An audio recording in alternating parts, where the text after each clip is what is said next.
ദുഃഖ വെള്ളിയാഴ്ച ഇന്ന് ഒരു നേർച്ചക്കഞ്ഞി കുടിക്കാൻ പോകുന്നതിൻ്റെ യാത്രയാണിത്. നേർച്ചക്കഞ്ഞികൾക്കൊരു പ്രത്യേകതരം ടേസ്റ്റാണ്. നമ്മുടെ വീട്ടിലുണ്ടാക്കുന്ന കഞ്ഞിക്ക് ആ ഒരു ടേസ്റ്റ് ഉണ്ടാകാറില്ല. അതെന്തുകൊണ്ടാണെന്ന് ഇപ്പോഴും ഞാൻ ആലോചിച്ചിട്ടുണ്ട്. എൻ്റെ അറിവിൽ കൊച്ചി രൂപതയിൽ ദുഃഖ വെള്ളിയാഴ്ച നേർച്ചക്കഞ്ഞി കൊടുക്കുന്ന 2 പള്ളികളിൽ ഒന്നാണ് ആലപ്പുഴ ജില്ലയിലുള്ള തങ്കിപ്പള്ളി. തങ്കിപ്പള്ളിയിൽ ഒരുപാട് അത്ഭുതങ്ങൾ നടക്കുന്നൊരു പള്ളി കൂടിയാണ്. അതുകൊണ്ട് തന്നെ ഞാൻ ആദ്യമായിട്ടാണ് ദുഃഖ വെള്ളിയാഴ്ച തങ്കിപ്പള്ളി പോകുന്നത്. നമ്മുടെ മെയിൻ ഉദ്ദേശം കഞ്ഞി കുടിക്കാൻ തന്നെയുള്ളതായിരുന്നു. നമ്മൾ പോയി കർത്താവിൻ്റെ രൂപം കണ്ട് നേർച്ചയിട്ടിട്ട് നമ്മൾ നേരെ കഞ്ഞി കുടിക്കാൻ വേണ്ടിയിട്ട് പോയി. ചട്ടിയിലാണ് നമുക്കിവിടെ കഞ്ഞി കിട്ടുന്നത്. ചട്ടി ഇങ്ങനെ ഓൾറെഡി ഇവിടെ കഴുകി വെച്ചിട്ടുണ്ടാകും. എന്നാലും ഞാൻ ഒന്നുകൂടി കഴുകിയിട്ടാണ് ചട്ടി എടുത്തത്. അങ്ങനെ നമ്മൾ കഞ്ഞി മേടിക്കാൻ പോയി. നമുക്കങ്ങനെ കഞ്ഞി കഴിഞ്ഞിട്ട് കറിയായിട്ട് ഞങ്ങൾക്ക് കിട്ടിയത് അച്ചാറുണ്ടായിരുന്നു. അച്ചാറും പിന്നെ പയറും മെഴുക്ക് പുരട്ടിയും കൂടിയാണ് കിട്ടിയത്.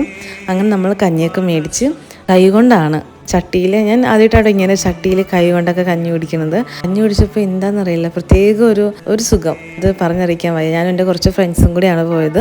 അങ്ങനെ നമ്മൾ കഞ്ഞിയൊക്കെ കുടിച്ച് പിന്നെ ആ സമയത്ത് ആയപ്പോഴേക്കും കുരിശിൻ്റെ വഴി ആരംഭിച്ചിട്ടുണ്ടായിരുന്നു. നമ്മൾ കുരിശിൻ്റെ വഴിയും കൂടിയിട്ട് നമ്മൾ തിരിച്ച് വീട്ടിലേക്ക് പോന്നു.